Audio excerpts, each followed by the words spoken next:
building the nation.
Good evening and welcome to the news here on Global Television. We're live in Abuja, Nigeria's capital. I'm Uyi Agbofwegbe. President Muhammadu Buhari has, on behalf of the government and people of Nigeria, saluted former head of state, General Yakubu Gowon, retired, for the wisdom of setting up the National Youth Service Corps, NYSC, in 1973, which, according to him, truly achieved the goal of national integration by providing, according to a statement released by the Special Advisor on Media and Publicity to the President, Femi Adesina. Agbomofwegbe completes the report. The President of Ghana, Nana Akufo-Addo, unveiled the books State of Repair, How Muhammadu Buhari Tried to Change Nigeria for Good, written by Anthony Goldman, and A Legacy of Muhammadu Buhari by Senator Abu Ibrahim. The Ghanaian leader acknowledged and praised President Buhari for the significant progress made during his tenure in Nigeria and in stabilizing the sub-region. The work that President Buhari has done in helping to diversify Nigerian agriculture and thereby enhancing significantly agricultural productivity, reviving the economy, and ensuring consistently fast rates of growth. These developments, for me, have vindicated the choice of Nigerians, which I believe enabled continuity in office for the APC through President-elect Bola Ahmed Tinubu. We have worked with you. We have achieved so much in the last 4 years. In fact, you have the record, the very enviable record, that you are the president in this Fourth Republic that signed or assented to 108 bills. 108. The closest to you did 75 in 8 years. Ours is just the 4 years that we have worked with you. For life beyond office. It's a chapter that will be impartially remembered differently. Buhari has left us with a legacy that evokes a sense of patriotism. He has erected a legacy that shall resonate through countless generations of administrators, serving as an enduring benchmark for effective policy making in navigating the complexities of our nation. The writers of the two books on President Muhammadu Buhari noted that it is a factual interpretation of the legacies and progress recorded in 8 years. Now, why did I write this book? This book started in 2017 or 2019 when I wrote a pamphlet on the innovations introduced into governance and some unique achievements by President Muhammadu Buhari's administration. That's the beginning. From then, I continue researching, writing on every project offered by Mr. President. Foundations for a better Nigeria are now in place. Food security, press freedom, a new vision for oil and gas. Buhari's government did this, and in the face of considerable odds. The books were reviewed by former Ekiti State Governor Dr. Kayode Fayemi and Deputy Vice Chancellor, University of Abuja, Professor Abubakar Abba, respectively. Focused on restructuring the economy largely through a diversification strategy. At the top of the list of priorities was stabilizing the macroeconomic environment, bringing down inflation, as well as steadying exchange rates through better coordination between monetary, fiscal, and trade policy. And like the author said in chapter 8, 9, and 10, it is not yet Uhuru for Nigeria as far as these three promises are concerned. But there are a lot of effort put in place based on records in Naira and Kobo, in programs and in policies in that particular, in that book that defines how far Buhari had gone in these 8 years. President Akufo-Addo stressed the importance of documenting and honoring the legacies of influential leaders as a guide for future generations. Uyi Agbomofuegbe for Global TV News. The Deputy Speaker of the House of Representatives, Idris Wase, has declared that he is still in the race for the next Speaker of the 10th National Assembly. He disclosed this after meeting with President Muhammadu Buhari at the presidential villa in Abuja. Wase said he has not stepped down or withdrawn from any candidate in the race. Kikelomo Okere of Global TV completes the story. I don't know where you are getting your information from. I want to tell you I'm in the race, and by the grace of God, I'm going to get to the race conclusively. I have not done or stepped down for anybody. The legislator says he and his colleagues in the race share the same line of thought against the APC's zoning arrangements. Wase added that the APC did not consult other speakership aspirants in the race before setting for preferred candidates, saying the party decision contradicts Section 14(4) of the 1999 Constitution. The National Working Committee did categorically state in their letter that this was advisory and that there's room for continuous engagement. And in light of that, I am telling you that that advisory is not intending with our Nigerian Constitution, 1999, Section 14(4), as amended, which stipulates that the composition of government of Nigeria or any of its agencies shall be carried out in such a manner as to reflect the federal character of Nigeria, thereby ensuring there shall be no predominance of persons from a few state or from a few ethnic or in that government or in its agencies. The main purpose and thrust of that provision is to promote peace, harmony, and unity among Nigerians. It could be recalled that All Progressive Congress, APC, had anointed Tajuddin Abbas and Benjamin Kalu as the preferred candidates for the position of the Speaker and Deputy. Kikelomo Okere, Global Television News, Abuja. Former Vice President Atiku Abubakar and the People's Democratic Party, PDP, have revealed that no fewer than 100 witnesses will testify for them in their petition challenging the election of Bola Ahmed Tinubu before the Presidential Election Tribunal. The lead counsel, Senior Advocate of Nigeria, Chris Uche, disclosed this in Abuja at the resumption of proceedings. Before the court, Uche said the anticipated witnesses will include those already listed before the court and others to be subpoenaed. Tessie Otung has more.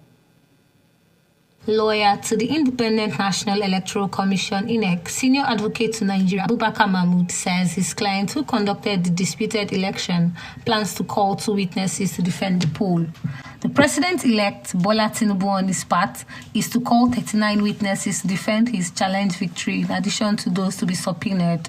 The All Progressives Congress APC, which was jointly declared as winner of the February 25th presidential election alongside Tinubu, announced its intention to call 25 witnesses to establish the victory in addition to those to be subpoenaed. Yes, you'll notice that before rounding up, the court raised the issue and drew the attention of counsel to this issue of consolidation of petitions, which is provided by the first schedule to the Electoral Act. And the court has given us opportunity to go and brainstorm on this and then come back to make our opinions known. You know, there are now 3 presidential petitions pending, and the court needs to deal with all this expeditiously, and that is why this issue of consolidating all the petitions has come up. Similarly, Peter Obi and Labour Party disclosed that he is bringing in 50 witnesses. The court further adjourned till Monday, 22nd of May, 2023 for the final lap of pre-hearing session. Tessie Otung reporting for Global TV.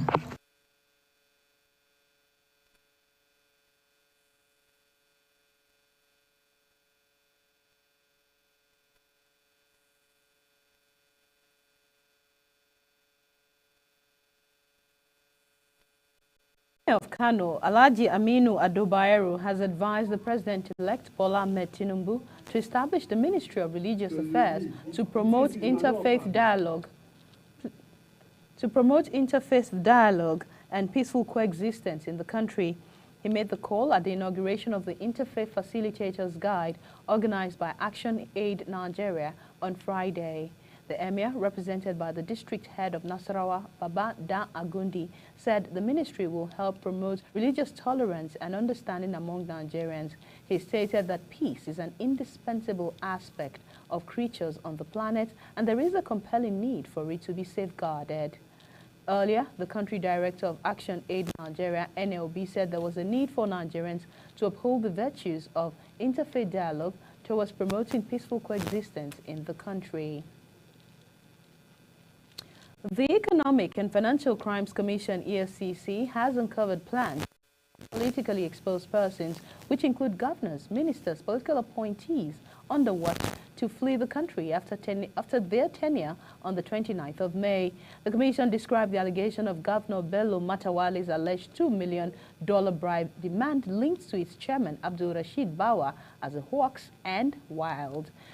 Mr. Wilson Wujaren, head of media and publicity of EFCC, in a statement asked its international partners to frustrate the escape of the politically exposed persons.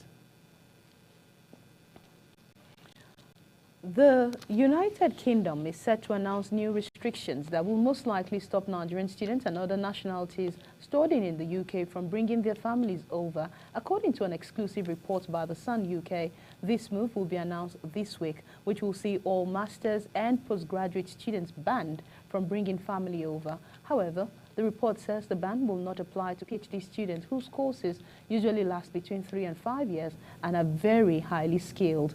This report follows that net migration into the UK has skyrocketed to 1 million, with Tory MPs asking Prime Minister Rishi Sunak to get a grip on the rocketing numbers.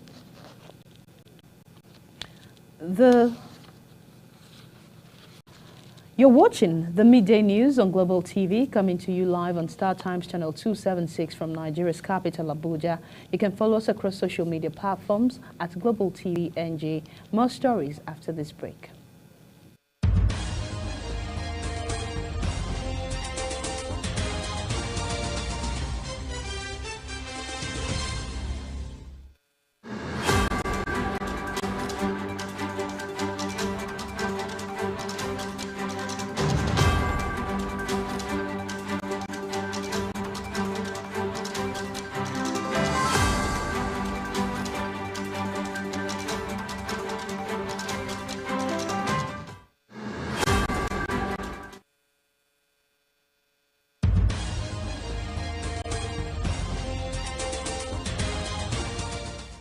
Director of the Nigeria Export Processing Zones Authority, NEPZA, Adesoji Adeshuba, has called on local investors to emulate Dangote by exploring the free trade scheme as a result of its cost effectiveness and in helping to contribute to the country's industrialization process.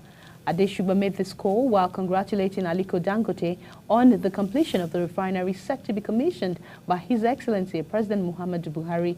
The statement, signed by the head corporate communication Martins Ode, he described the huge investment in the Dangote refinery as one of Nigeria's flagship free trade zones, saying the multi-billion-dollar investment is a further testament on the extent the Nigerian billionaire investor could go to contribute his own quota to solving the country's energy challenge. A federal high court sitting in Abuja has ordered the Buhari-led administration to account for the spending of $460 million Chinese loan taken to fund the failed Abuja closed-circuit television and project. The court also ordered the present government to publish the total amount of money paid to Chinese and local companies and contractors and give the specific details of the names of the companies, the contractors, the status of the implementation of the project. Honorable Justice Emeka Nwite made the order last week while delivering judgment in a Freedom of Information suit brought by the Socioeconomic Rights and Accountability project SERAP. The suit followed the disclosure in 2019 by the Minister of Finance, Zainab Ahmed Shamsuna, that Nigeria was servicing the loan, adding that she had no explanations on the status of the project. In his judgment, Wike agreed with SERAP that there is a reasonable course of action against the federal government, adding that accounting for the spending of $460 million Chinese loan is in the interest of the public. The National Agency for Food and Drug Administration and Control, NAFDAC, is seeking collaboration with the Nigerian Customs Service, Department of State Security, DSS, and others to promote Nigerian goods abroad. The call for the collaboration is contained in a statement issued to newsmen by the agency's resident media consultant, Olushayo Akintola, in Abuja. The statement quoted NAFDAC Director General Professor Mojisola Adeyeye as saying the collaboration will help to reduce frequent rejection of Nigerian food exported to Europe and the United States of America. The statement disclosed that Professor Adeyeye made the assertion at the official commissioning of the new NAFDAC office complex for the Murtala Muhammad International Airport in Lagos. Adeyeye lamented that over 70% of food exported from Nigeria are rejected abroad, with huge financial losses to the exporters and the country at large. The Minister of State for Power, Godi Jedi Agba, has applauded the Rural Electrification Agency for its impact, commending the agency for its impressive performance in the power sector in Nigeria, saying the project it has implemented have gone a long way in closing the energy gap, uplifting the unserved and underserved Nigerians. He stated this after the Federal Executive Council meeting at the Presidential Villa in Abuja. Uyi Agbomofuegbe has the details. According to Jedi Agba, the REA has achieved successes under the Nigeria Electrification Project, as 5 million Nigerians have been given access and 1.2 million solar home systems have been deployed across the 36 states of the Federation. I want to assure you that in all the 6 geopolitical zones of this country, we have had a project or two, in 2 projects each in all the states. There's no community in any of the geopolitical zones that we haven't had rural light intervention, solar light interventions. We've had solar panels, we have mini grids, and all of that in all the zones. And for me, that agency is a star agency. It is performing. It's a high-performing agency. I don't talk of individuals, but I talk about the agency itself and the output.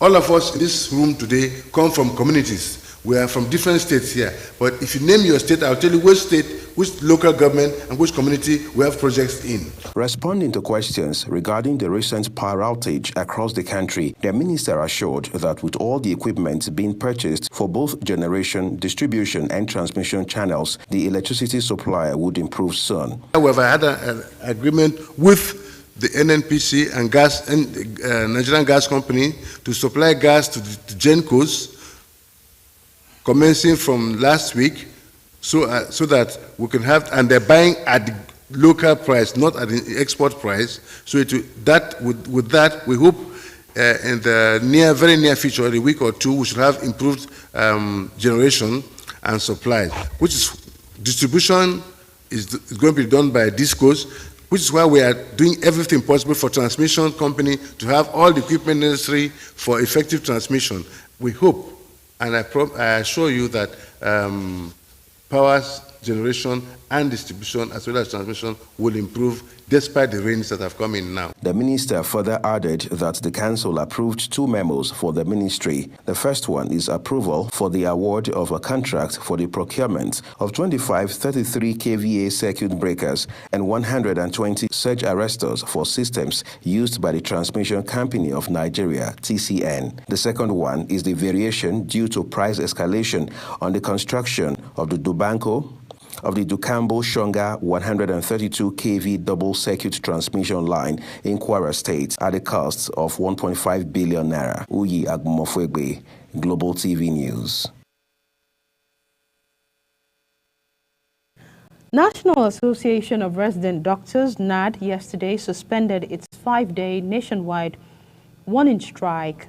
The national president of the association, Dr. Emeka Orji, said that work would resume today by 8 a.m. across all federal and state teaching hospitals, as well as other hospitals where resident doctors are trained You would recall that the doctors under the auspices of the National Association of Resident Doctors had begun a 5-day warning strike in public health facilities across the Federation on Wednesday last week. Some of the demands of the doctors include immediate massive recruitment of clinical staff and abolishment of the bureaucratic limitations to the immediate replacement of doctors and nurses who leave the system, immediate infrastructural development in public schools with a subsequent allocation of at least 15% of the budgetary provisions to health in line with the Abuja Declaration of 2001, and immediate increments in the Consolidated Medical Salary Structure (CONMES) to the tune of 200% of the gross salary of doctors, amongst others.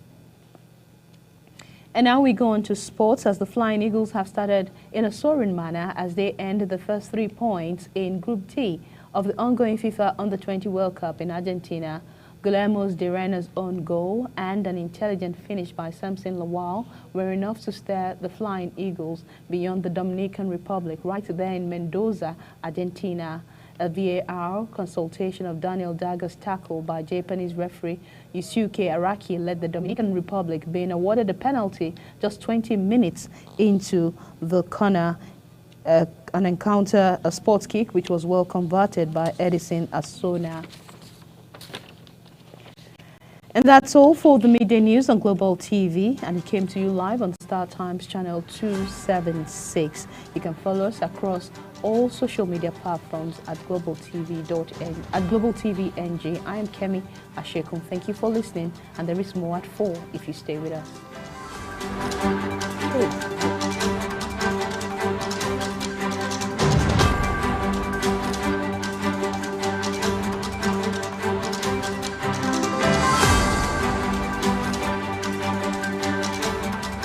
Still the downhill run, where the opposite